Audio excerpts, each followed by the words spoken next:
Equipped with a powerful US-made radar under its belly, this light aircraft is flying over Taiwan's east coast. The radar tracks Chinese warships, collecting data its operator is keen to provide to Taipei's military. Apex Aviation, better known for pilot training and charter flights, is pitching surveillance flights to the government. Retired Taiwan Navy officer and Apex reconnaissance consultant Zhou Wang describes what the company calls Project Goshawk. We cannot only assist the National Army in making target verification in the air, but also provide target verification on the sea surface. This way, we can initially tell them that at what latitude and longitude of 24 nautical miles away, or at a certain location in the eastern seas, for example, a Luoyang 3 class destroyer is appearing now. This way, they have time to respond. Assuming the ship moves within the 24 miles sea line, the National Army will have time to respond. We only need to do an early warning action so that our National Army or government units can give an early response. This is why this equipment is so important for Goshawk.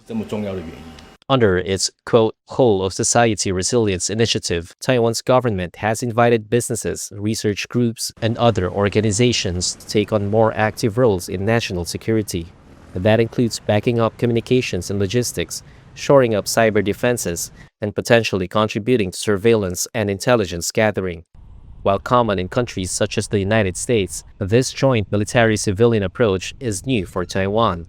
In light of daily Chinese incursions into its skies and waters, Taipei has said it aims to boost defense spending to 5% of GDP by 2030 and will introduce a 40 billion supplementary budget to fund arms purchases. Apex is seeking a role in that buildup. Wilson Cao is the company chairman. We have no time to waste on research and development. Our own integration of different sensor systems is already research and development.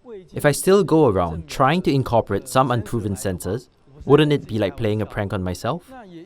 Also, because we continue to pay attention to the situation in the Taiwan Strait, and all these military exercises are becoming more and more frequent, and the distance is getting closer and closer. Won't there be a sense of urgency? That's why we feel that if we don't jump in now, we may not even have this opportunity in the future. However, experts said authorities must establish a legal basis to allow civilian aircraft to engage in reconnaissance.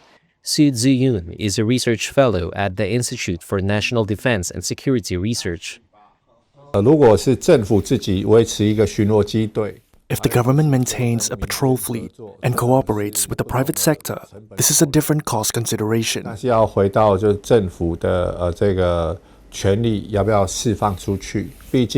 But we must return to whether the government's power should be handed off like that, because after all, patrol aircraft involve the use of enforcement, and whether enforcement can be handed off to the private sector is a matter of legal debate.